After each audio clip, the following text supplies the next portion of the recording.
Hello, अस्सलाम वालेकुम। मैं प्रोफेसर शमीम अहमद अपने यूट्यूब चैनल पर आप लोगों से मुखातिब हूँ। आज की बात में हम बात करेंगे जो रिसेंटली सुप्रीम कोर्ट का जजमेंट है या वर्डिक्ट है कि शेड्यूल कास्ट और शेड्यूल ट्राइब्स को का सब क्लासिफिकेशन स्टेट्स कर सकती हैं। अब तक एससी और एसटी एक ब्लॉक माने जा रहे थे, एससी एक block, ST schedule tribes another block. और ये कहा गया था कि चूँकि जितने भी ये बहुत ही पिछड़ी हुई जातियाँ हैं उन्हें सबको एक जगह ला करके शेड्यूल कास्ट उनका नाम दे दिया गया and they are all equally deputed classes. उसी तरह से शेड्यूल ट्राइब्स के लिए हुआ। और इस चीज़ को लेकर के चूँकि ये फीलिंग बहुत पहले से रही है कि शेड्यूल कास्ट में भी और शेड्यूल ट्राइब्स में भी, चूँकि उसमें सैकड़ों जातियां हैं, कुछ बहुत ज़्यादा अति पिछड़ी गई है, कुछ बहुत as compare to them they are in better position. तो एक ख़ास तरह की जातियां ही इनमें उस रिजर्वेशन का या सब चीज़ों का फ़ायदा उठा रही थी। इसे लेकर के बार बार बीजेपी तो इस मुद्दे को उठाती भी रही, ख़ास तौर से ओबीसी के लिए कि एक पर्टिकुलर कास्ट है ओबीसी में जो मैक्सिमम फ़ायदा उठाती है ओबीसी को जो दिया रिजर्वेशन उसका, और कुछ जातियों में उसका फ़ायदा नहीं पहुंच रहा है। वही बात एससी के लिए कही जा रही थी। और एससी में यही हुआ कि एक लीडरशिप थी मायावती की, तो काफ़ी लोग इसी वजह से ख़ास तौर से उसके जो अपने लोग थे अपनी जाति को उन्हें छोड़ करके ज़्यादातर इधर उधर बिखर गए। इस मामले को लेकर के सुप्रीम कोर्ट लोग गए और सुप्रीम कोर्ट की 9 जजी बेंच ने ये वर्डिक्ट दिया कि states are empowered to make sub classification within schedule caste and also within schedule tribes. चूँकि उनका ये कहना है कि होमोजीनियस नहीं है ग्रुप्स बल्कि हेट्रोजीनियस है। हेट्रोजीनियस मीन्स सब एक तरह के नहीं है, सबको लाभ नहीं पहुंच रहा, या कुछ उसमें बहुत अच्छी हालत में, कुछ बहुत बुरी हालत में, लिहाजा इसे सब डिवाइड किया जा सकता है। इस वर्डिक्ट के आने के बाद एक अजीब व गरीब बवाल ख़ास तौर से दलित लीडर से और ओबीसी लीडर्स की तरफ से शुरू हुआ है। चूँकि अब तक थी मौलोपरी, एक एससी है तो कोई भी किसी ख़ास जाति का, जैसे मायावती जी यहाँ यूपी में खड़ा हुआ, उसने कहा I am the leader of all schedule caste, all Dalits, और शी एंजॉयड पावर, और सब दलित उसके पीछे आ गए, लेकिन सबको इक्वली ट्रीट भी नहीं किया गया और सबको सबका हक दिया भी नहीं गया। उसी तरह से ओबीसी में भी यही हुआ है। लिहाजा ये जजमेंट बाय एंड लार्ज लोगों ने इसे बहुत अच्छी तरह से लिया है, लेकिन मायावती इसके ऊपर बहुत ज़्यादा बौखलाई हुई है। मायावती दबाव बना रही है बीजेपी के ऊपर और वो उनसे अपील कर रही है वो कि थ्रू कॉन्स्टिट्यूशनल अमेंडमेंट इस वर्डिक्ट को ख़त्म करें। समाजवादी के लीडर्स ने भी कुछ ये बात बहरहाल इन वर्ड्स में तो नहीं कही, ना समाज उन्होंने बीजेपी से अपील किया, लेकिन सोच उनकी भी ये है कि ये गलत है। देखिए, उनके लिए गलत इसलिए है कि वो जो मोनोपोली थी उनकी कि ओबीसी में, जैसे नाम लेने में कोई नहीं, आज अखिलेश है, पहले मुलायम सिंह जी थे, लालू प्रसाद जी थे, and so on, they were representing OBC और Mayawati ji was representing schedule caste. लेकिन जो इधर 40-50 साल में देखने में आया, क्योंकि ये पार्टी तो बहुत रिसेंटली 20-30 साल 40 साल से खड़ी हुई है, उससे पहले तो सब कांग्रेस के साथ था। Majority of Dalits were with Congress and even OBC और मुसलमान तो थे। अब होगा क्या, जैसे शेड्यूल कास्ट है उसमें 50 क्या मोर देन 100 कम्युनिटीज आती हैं, और कुछ इन्हें लाया गया था इसलिए कि इनका एजुकेशनल, सोशली, इकोनॉमिकली उत्थान हो, ऊपर लाया जाए। लेकिन ऐसा नहीं हुआ, कुछ का हुआ कुछ का नहीं हुआ। और इनमें एक वो ग्रुप भी है शेड्यूल कास्ट में जिन्हें लोगों ने मंदिर में एंटर होने से बंद कर रखा था, वो कुओं से पानी नहीं ले सकते थे, और उन्हें अनटचेबल कहा जाता था।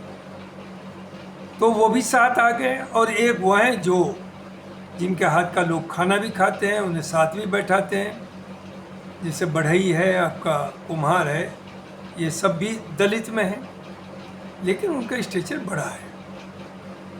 तो अब ये होगा इसके आने से जो तकलीफ़ है मायावती जी को, कि जब सब क्लासिफिकेशन हो जाएगा तो हर क्लास का अपना एक लीडर होगा और वो अपनी आवाज़ उठाएगा, अपने जो उसका ग्रुप होगा उसकी बात करेगा। This will be with in the Dalits.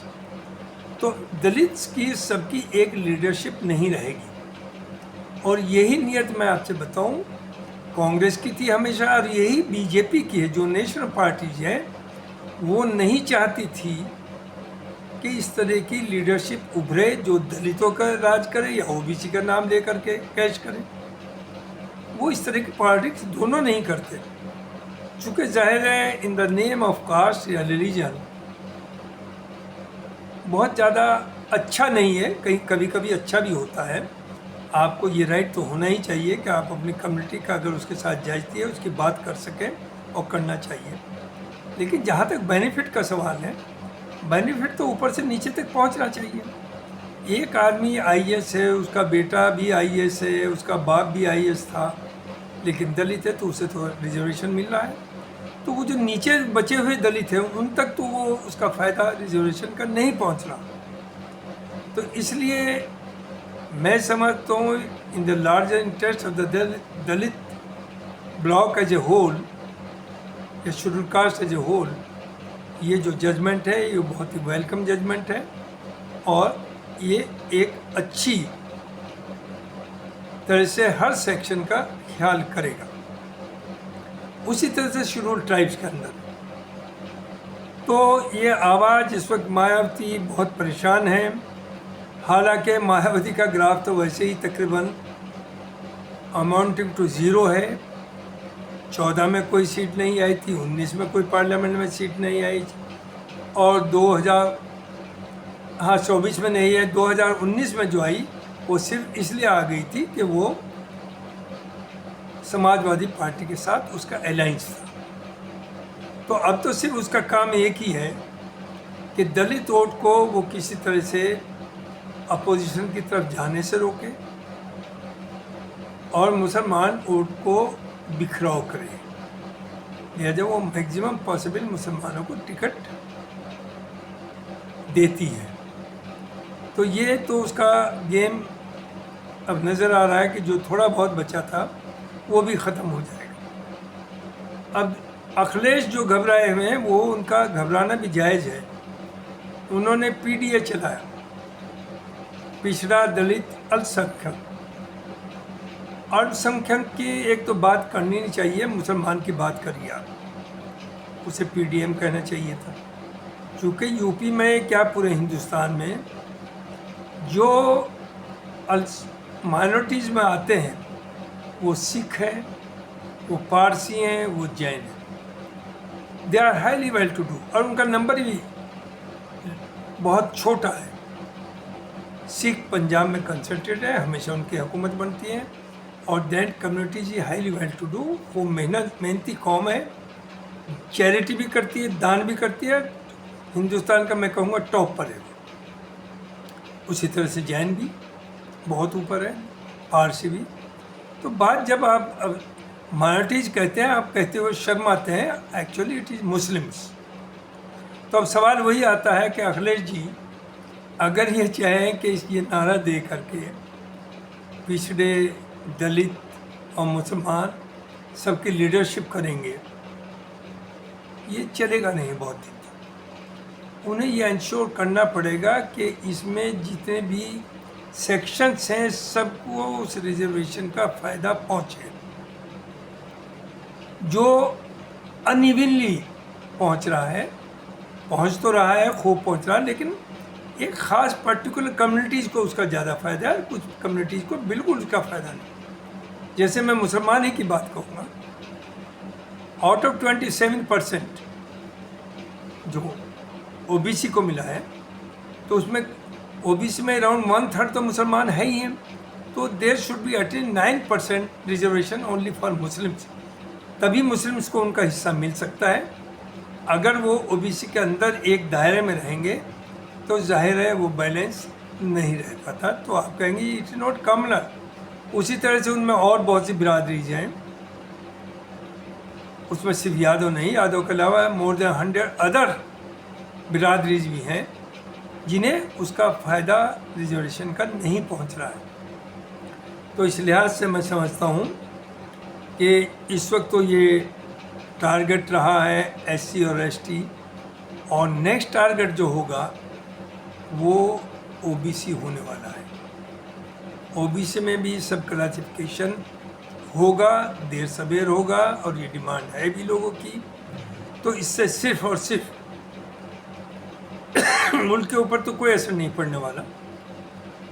हाँ, मुल्क की थोड़ी पॉलिटिक्स पर ज़रूर पड़ेगा कि जो एक मोनोपोली थी दलित लीडरशिप की या ओबीसी लीडरशिप की, उससे ज़रूर ख़तरा है।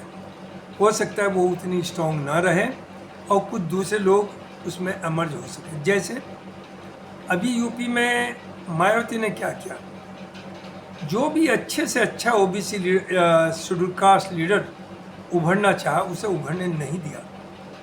चाहे उसे मरवाना पड़े या उसे जेल भी पिटवाना पड़े या जेल भेजवाना पड़े। चंद्रशेखर आज़ाद जो भीम आर्मी का है, वो भी दलित है, एक उभरता हुआ नौजवान है, उसे जेल में बंद किया गया। तो इसने पार्टी के लोगों से, कैडर से कह दिया कि कोई भी ना उसकी ज़मानत कराएगा, ना उसके लिए रैली निकालेगा, ना उनसे कोई हमदर्दी दिखाएगा। क्या वो दलित नहीं था? क्या उसके लिए हमदर्दी नहीं होनी चाहिए? लेकिन चूँकि मायावती नहीं चाहती कि कोई दूसरा व्हाट टू से ऑफ अदर्स, जो उसमें और 100 बिरादरियाँ, जो उसकी अपनी ही बिरादरी का है दलित, उसका भी उभरना उसे बर्दाश्त नहीं है। वो चाहती है कि पूरा दलित उसका बंधुआ मजदूर बन जाए, वोट बैंक बने, और वो बना रहा और उसने पावर एंजॉय की, पैसा अनलिमिटेड कमाया, वेल्थ उसके पास बेहद है, और वही डर है जो उसकी पॉलिटिक्स धीरे धीरे ख़त्म हो गई। And she is simply a B party of some big ruling party. तो ये उम्मीद करना कि बीजेपी इन्हें खुश करने के लिए अमेंडमेंट लाएगी, इससे बड़ा झूठ कोई हो नहीं सकता। इट इज़ टोटली अनएक्सेप्टेबल, और ये ना बीजेपी करने वाली ना कांग्रेस। और यही वजह है अब बार बार दोनों पे इल्ज़ाम लगा रही है कि बीजेपी जो है वो कुछ नहीं कर रही है, और उसे देखेंगे वो कितना दलित की हमदर्द है, इसे पार्लियामेंट में लाती है नहीं लाती। कॉन्स्टिट्यूशनल अमेंडमेंट, क्या कॉन्स्टिट्यूशनल अमेंडमेंट यानी वापस आ जाना वो दलित के फेवर में है? वो मायावती के फेवर में हो सकता है, वो दलित के फेवर में नहीं है। इसी तरह से आप कह रहे हैं कांग्रेस का बहुत वेग है इसके ऊपर स्टैंड। अरे वेग means what? The truth is that BJP हो, जो भी नेशनल पार्टी है, चाहे वो बीजेपी हो या कांग्रेस हो, वो कभी नहीं चाहेंगे कि ये जो क्लासिफिकेशन की बात सुप्रीम कोर्ट ने जो वर्डिक्ट दिया है, सब क्लासिफिकेशन, उसे ओवरटर्न किया जाए through constitution amendment. Thank you very much, ये मुझे कहना था।